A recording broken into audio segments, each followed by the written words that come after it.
Welcome back to A Drop of Happy, where we focus on carefree, stress well, light and lively living while reviewing and discussing all things entertainment and wellness. And I'm your host, Wanda Toby.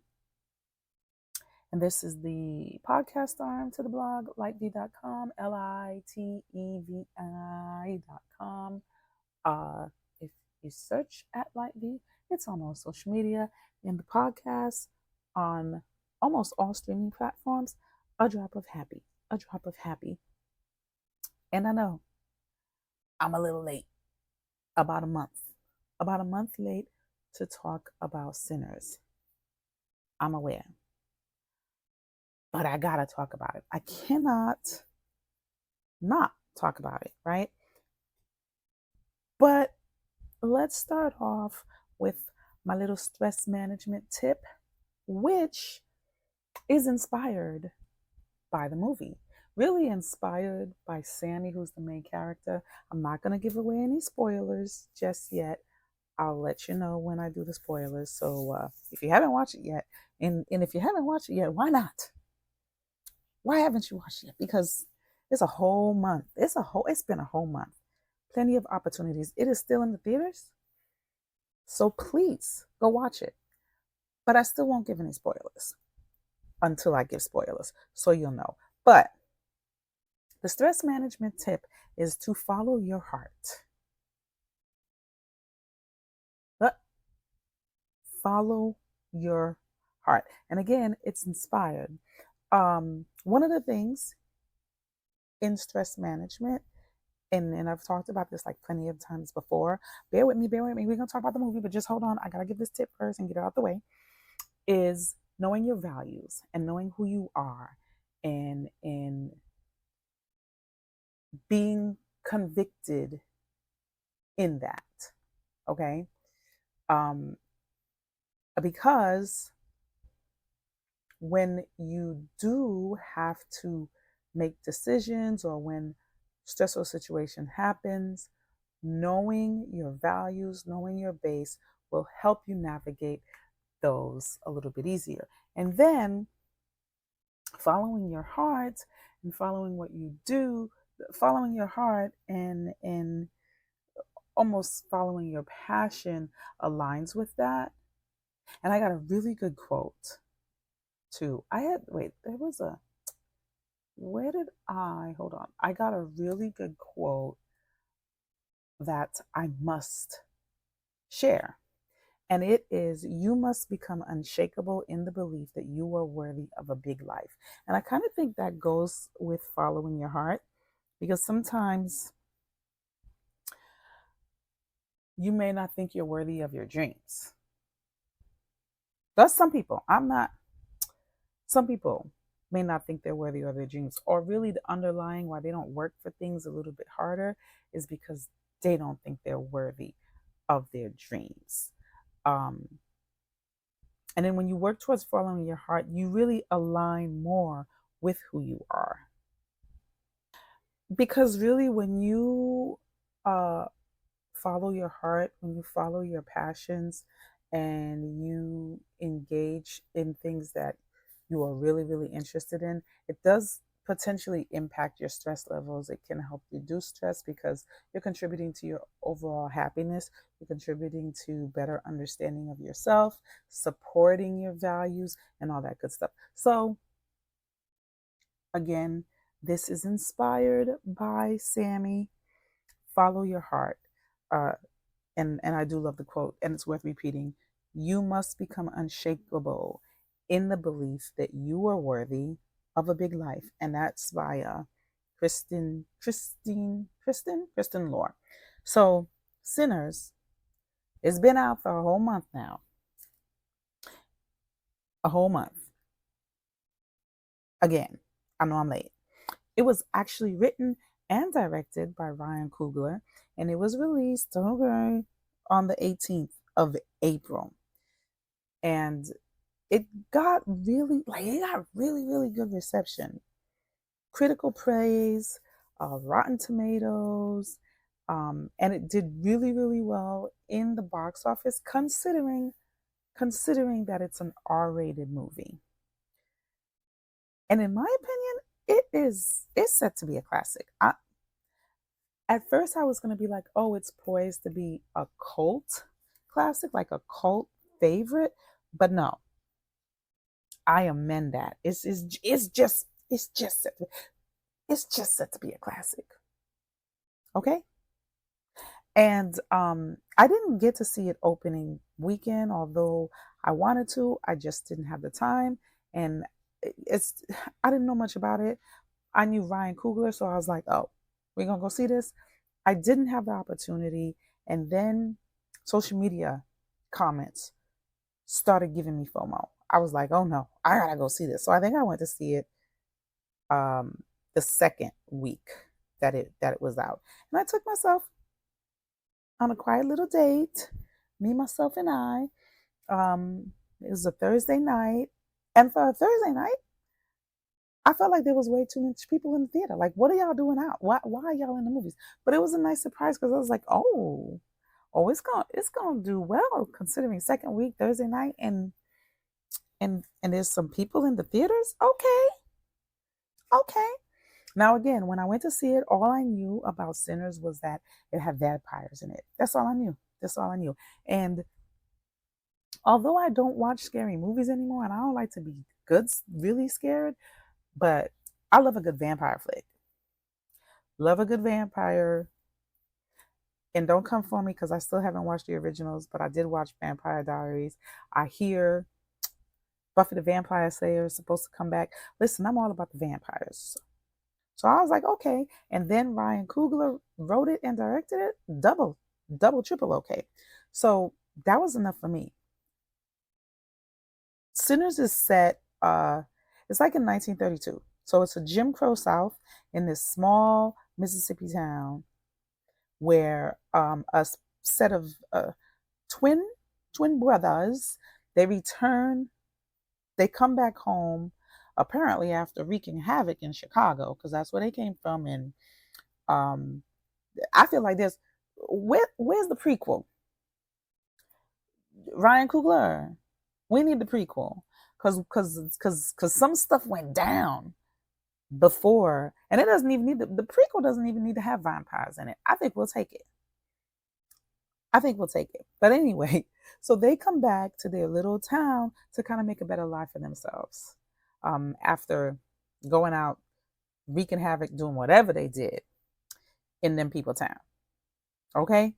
What I enjoyed about this is Coogler utilizes like good old-fashioned vampire folklore and the power of music to kind of set the backdrop for not only like strong character development, but also for the events that would kind of unfold throughout the movie. Because there was a lot of character building, but just how he wove everything together, you just like, oh, okay. Okay.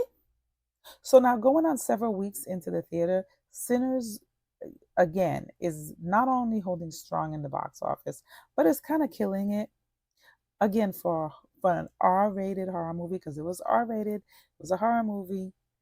So R-rated and horror, that's like double whammy. Just like double whammy in the movie world. And despite some shady headlines trying to say it's doing considerably well. So much so that it was in IMAX. They took it out of IMAX, and then they were like, "Oh, let's put it back in IMAX for a limited release again, because people are going to see it like 2 and 3 times." And they knew people would be willing to see it in IMAX because they missed it the first time. And I wanted to be one of those people, but again, I didn't make it.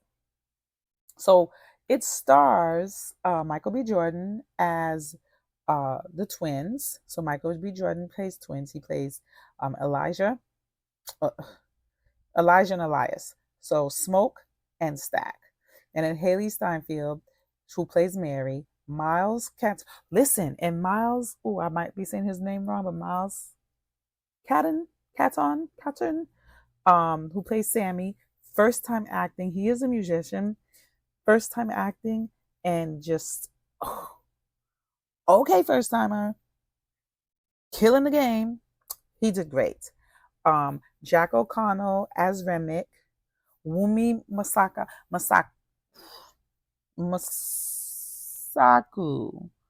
I know I need to do better, y'all. Just see. Okay, as Annie. And she, listen, this sister is gorgeous, okay? Okay. As a matter of fact, everybody, Jamie Lawson, who as Pearline, she was given all types of sex appeal and vibes, and she was, yes. Omar Miller as Cornbread, Delroy Lindo as Delta Slim. Okay, sir. I always knew Delroy could act. I mean, the man has acting chops. That's, but we'll talk about him. He was just the right amount of drama and depth and levity all at the same time, and did it with a straight face. Like I enjoyed him. I enjoyed him as Delta Slim. Lee Jun Lee as Grace, Chow, and Yao. That's all it says. Yao as Bo. Okay, and I want to say this. It's safe to say that we can call the Coogler and Jordan pairing a movie dynasty, because they got 5. Sinners marks their 5th. It marks their 5th successful project together, and then you throw in Ludwig Göransson. He's the musical contributor behind the score, because let me tell, the scores be scoring. Okay, this is the scores be scoring in yes, you've got movie making magic. That's what you got, and that's a movie dynasty to me. So I'm really excited to see what projects they continue to work on, because the previous 5 films, Fruitvale Station. Okay, which pause I didn't see. I didn't see Fruitvale Station, but that's there's a reason for that, and I know it was good. But I seen clips. Does that count? It doesn't. I know. Fruitvale Station, Creed, Black Panther, Wakanda Forever, and Sinners. Is that right? Fruitvale Station, Creed, Black Panther, Wakanda Forever, and Sinners. Yeah. And they've all been received really well. Okay. Ultimately, I think it's Coogler's vision, his passion, and his skill are kind of what comes together to lead. Like that boy right there is good. That boy can sing. So I think, like everybody else, we are all really anticipating his next project. So I did see the movie twice, and I liked it even more the second time, and I do want to see it a third time. As a matter of fact, I can't wait till it comes out on streaming, which hopefully is in the next couple months. I don't know. Currently, it is 98% on Rotten Tomatoes. Again, it came out, listen, pressure. Okay? Now, the reason I enjoyed it more the second time around is because the first time around I had no idea and I didn't know what to expect, which was cool. Again, I knew it was about vampires and I knew who was in it, all that good stuff. Cool. But I felt like I missed a lot from the first time that I was able to pick up while watching the second time. And that just made me like, oh, okay. It just, I just really liked it the second, because I was able to pay attention more to certain things and get a better understanding. This is not a movie that you watch once. That's it. That's all I'm saying. Bottom line, you don't watch it one time. Okay? You will trust and believe you. And I think that's why so many people have gone and watched it again, because you will enjoy it more the second time around. Now, the pacing is usually an Achilles heel for movies for me. I'm a pacing girl, but I felt like it was well done. It was a nice flow from character building and laying the groundwork before the vampire action really took off. But it flowed. And you really do have to pay attention. I thought the setting it was impactful because of the period that it was set in, especially for for for me, especially being black and kind of understanding and feeling and relating to um, some of the nuance on the racism front and things like that. So it kind of connected that way, um, and almost like peeled back some emotional scars, right? Because like from everything with this town that was like struggling, right? And then, oh, okay, now I'm going into spoilers, and I don't want to do that. All right. But that the time that it was set in and how Coogler displayed some of the things was just really, it had more of a deeper emotional connection to me. And then coupled with like it had the cinematography, there was and it was well done, but there was some things that were just really simple. There was some complicated things he did, but there was some things that are really simple, like when, and this is not a spoiler, but when I think it was the daughter went to get the mom, Grace, these two shopkeepers, and then when she walked back, just that little scene. Oh, I think that was like my favorite as far as cinematography goes, because it conveyed something that was like my favorite. But there were other things, the setting, everything. Like the viewer was just pulled into that time, because of that. And of course, the acting. Um, the acting was top tier on account on everyone, even the newcomer. Like Delroy Lindo, I'm telling you, he killed it. I'm not gonna say he was like the scene stealer, but he killed it with like his subtle lines that were moving and funny at the same darn time. And of course, the scene stealer to me, he was like second. If we talk about like scene stealer, he was like second. But I have to give it to Omar Benson as Omar Benson Miller as Cornbread. Of course, Michael B. Jordan did his thing because he played the two brothers. And I'll be honest, at some point, I was like, one person where? One person who? Huh? Funny thing is, I never thought he was a strong actor. I know he's been in a lot of things, yada yada yada, but he went deep for this one. I'm gonna give it to him. I'm gonna give it to him. He went deep, and he seamlessly played those two brothers to the point where I forgot it was actually one person. So I got to give it to him on that. Um, and then kind of going back to the cinematography, everything about it was intentional. Everything about it is intentional. And again, I definitely did understand and appreciate it more the second time around. And with all this ranting and raving, you think I would have given it a 10. But I gave it a 9.5. And I'm going to tell y'all in the spoilers why I gave it a 9.5. Why I had to deduct 0.5 points. Why I couldn't give it a 10. Now, remember the stress management tip? Because we're about to go into spoilers, and I always like to let y'all know. But if you're gonna pause and stop listening, that's cool. Please like, share, mostly share. Share if you like. Share with your friends, your family, your social media, all that. www.lightv.com. Lightv, we're at all platforms. But a drop of happy.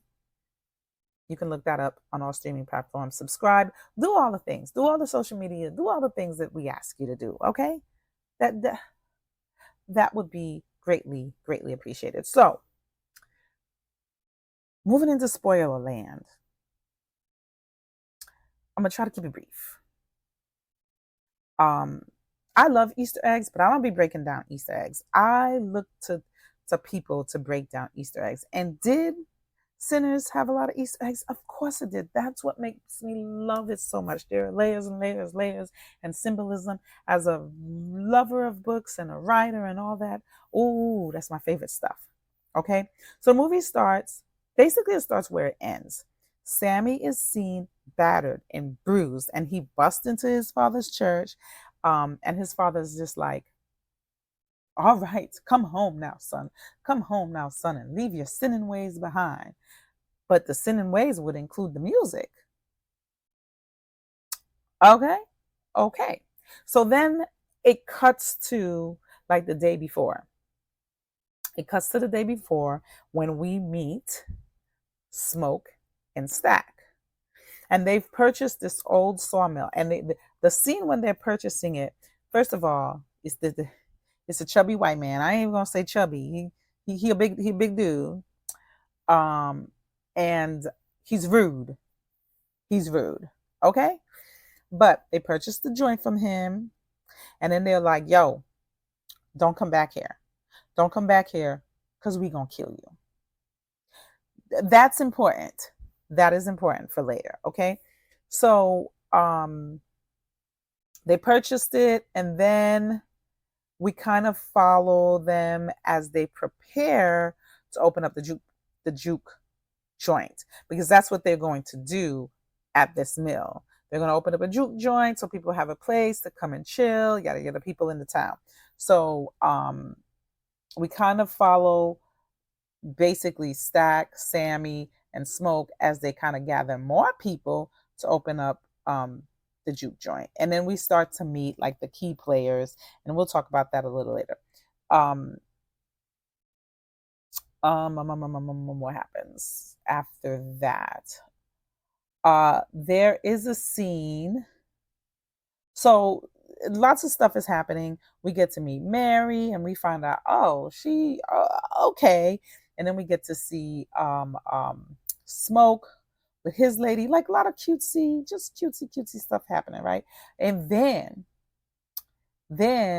we get to see Remick, and he's being chased down by some Native American. I'm gonna call them vampire hunters. That's what I'm calling them. They vampire hunters, okay? Because they knew what was up. They knew what was up. They knew the deal. But let me tell you, they went, and I liked how they introduced him to that scene because he was kind of on fire, and he was running from them. And then he goes and takes refuge in this one couple who they're KKK members. And he saw their hood, because at first he was just like, they'll let me in. He was going to try to appeal to their kindness. But then he saw the hood, and he was like, oh, I just appeal to their racism. I don't need to appeal to their kindness. I'm going to appeal to their racism, and they're going to let me in. Let that marinate. Let that sizzle in your spirit. Okay. So anyway, but when the Native Americans were just like, listen, y'all got homeboy up in there? Knock. Y'all got homeboy up in there? Okay, I'm just telling you, he's not who he seems to be. Y'all, you might want to let him out. He in there? Well, your buddy might be dead already. But I'm just saying. And the other dude was just like, yo, it's about to get dark. It's about to get dark, and we need to leave. And the Native Americans are like, I told you, I'm trying to help you out. But they were out, and we never saw them again. They were like, deuces. I wouldn't want to be here, but I warned you that's your problem now. And that's it. So finally it's nighttime. All this happens. Now it's nighttime, and the juke joint is open for business, and the locals are attending. They're having a great time. Music is flowing. I mean, it's you get to learn a little bit more about the characters. You get to learn that Mary's not really a white. Okay, back then the one drop rule was very much in effect. Mary was 1/8 Black. It don't matter. They don't care. You got little in you. And let me tell y'all something. A lot of y'all well, I'm not gonna say y'all, a lot of people who think their their lineage is pure enough for the whiteys is not. Um, but back then, one drop rule was definitely much in effect, and they were just uh, um, helping her pass. Mary was definitely passing. Anyway, so we learned a little bit more about everybody having a good time. It's nighttime, whatever, whatever. And then Remick and his crew try to bust up in the party. They try to get invited in, and like nah, everybody's like nah, we good because back then if you didn't trust, like really really trust, you didn't really socially mingle with white folk like that. Um, because any little thing, this was during Jim Crow era, okay? You didn't mess around because anything little thing they say could wreak havoc and mess up your whole life. And I mean, listen, whole towns were lost over a little mix up. So they were like, nah, you're not coming in here, player. Like go on and go about your business. But then later on, we find out that they're not really making enough money and they're going to be broke within whatever, a couple months, whatever they concern. So Mary was just like, well, let me go see, let me go find out if they got money for real, let me go find out. Well, she goes and finds out more than she wanted to. She gets a little bit more than she bargained for, and she gets turned. Then of course it's Mary family, right? So she gets invited back in nice and easily, and she's getting it on with homeboy, with Stack, and she turns Stack. Let me tell you, at this point, all heck breaks loose. All heck breaks loose, and then Grace ups and loses her mind. And I know some people are just like, what she did was okay. What she did was not okay. It just happened. It was not okay. Grace loses her mind and invites all the vampires in, because at this point they were trying not to get in. They were not inviting them in. But Grace, again, loses her mind and invites all of them. And a battle ensues. And most everyone's turned at this point. Turned or killed. Turned or killed. Except Sammie and Smoke. Sammie, with the help of his guitar and the sunrise, kills Remick because the guitar. So he at one point hits Remick in the head with the guitar, and that one silver part gets stuck in his head. And that's how he's affected. And then the sunrise comes up, and the other vampires die because they got caught in the sunrise. And I'm guessing Remick didn't have time to tell them, hey, y'all can't be in the sun like that. So they was just chilling. Listen, they were having a good time. Okay, they just kept the party going. They kept the party in the juke joint going. Okay, at the end, and this is why what I said earlier. At the end, Smoke takes revenge on the people who sold him the land, because Remick had revealed that they were clan members and they were coming back to kill everybody. And we're gonna kill everybody. I know that's not how it goes.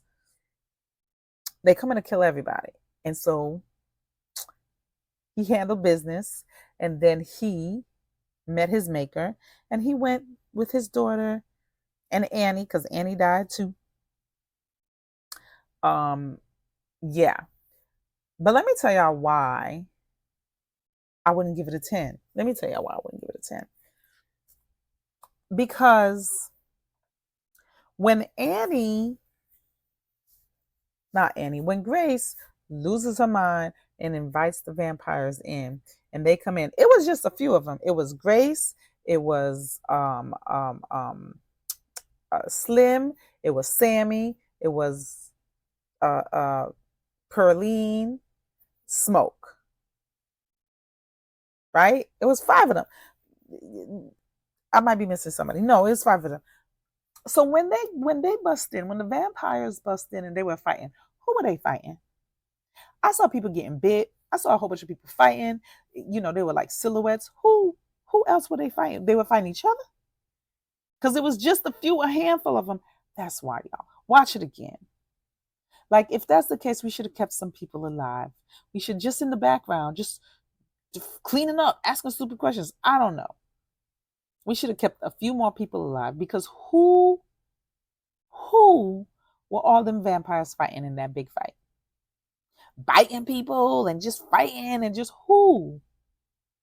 Each other? What? Like, I get it. It was a great scene. Had to be done. But no. I couldn't. So Michael B. Jordan, again, said he did great. There's more I could say on each of the characters, but we ain't got time for that. I will say this. In the movie, of course I'm going to say more.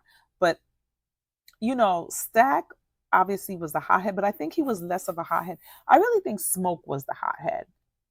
And taking care of Stack. Stack wasn't necessarily the hothead. He was just like carefree, needed to be watched over, and maybe they were the same, but Smoke really was bringing the smoke. And because he had to care for Stack, I felt like it kept him grounded and it kept him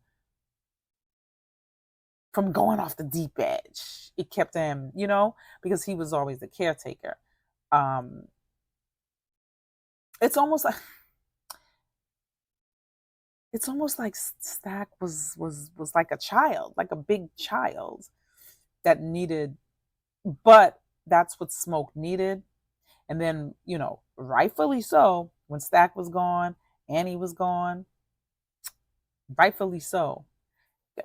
That was a satisfying ending to me, okay? When he took all them out, yes. But I feel like he needed Stack to keep him grounded. Mary was just off the chain. Mary was just like, look, I think Mary had a little bit of light skin privilege. Because she was feeling herself a little bit at some time, but that, I feel like the color afforded her that. And plus then they installed her with this family this white man so she could pass, and she wasn't about it. Like, Mary was about that life. Mary had all the good lines. And she had all the good lines. We gonna kill all of you. Listen, Sammie, Miles as Sammie, this is where I said, because ultimately at the end, this is the part, at the end when he went back to the church after he, done killed all those people, not the people, the vampires, and his dad was just like, come on, leave your sinning ways and come on. He was like, nah. He ended up following his heart, doing what he loved and being happier and being all the better for it. He grew up. He grew that night, let me tell you. But Miles did a wonderful job, especially for being his first role. Rennet was just hilarious. Listen. And there's a lot of conversation and discourse. Y'all can go look that up. Y'all can go look that up.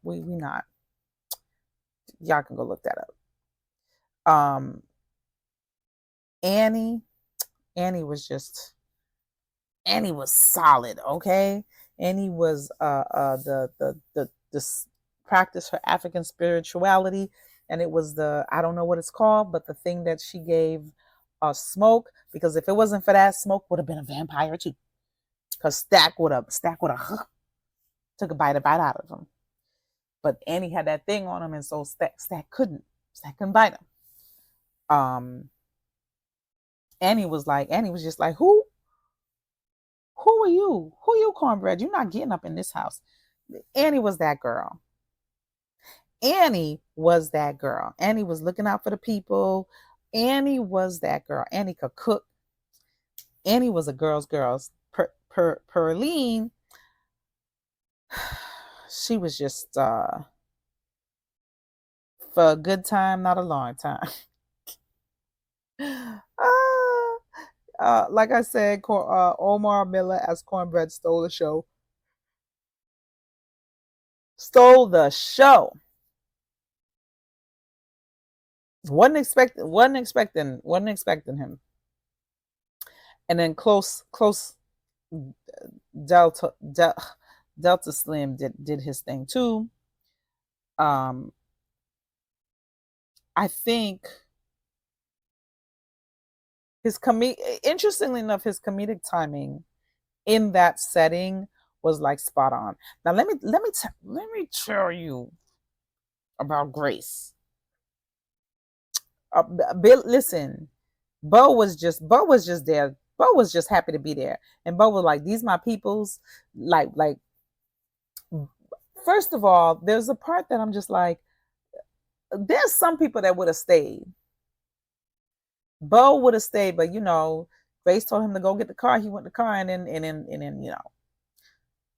I will say this. Some people were like, Grace had to do that because if they had stayed, they would have gone into the town next. But my thing is, she could have waited and they could have came up with a plan. Like, let Smoke think. She said, fuck that. I'm making the plan. I'm making a plan. I hated that. I mean, obviously, I didn't hate it too much because it moved the story line, but I hate that she did that. Don't sit here and be like, oh no, she had to. Whatever. I don't like it. I don't like it. I don't like that she did that. And that's that. She didn't have to call them vampires into the house without into the juke joint without having like a better plan. And then she did it and didn't even tell anybody. Didn't even give anybody a chance to get ready for real. Man, I don't know what y'all talking about. Grace said no. I'm not saying that's not what they should have done. I'm just saying that she could have given that man a chance to think. And that is all. Enjoyed it. 9 out of 10. Y'all know why I can't give it a 10. But if you haven't gone to see it, go see it. Go see it. And remember to follow your heart, because that's what's important. That's what Sammie did. And it worked out for him because Stack never came and killed him. Okay, that's because, the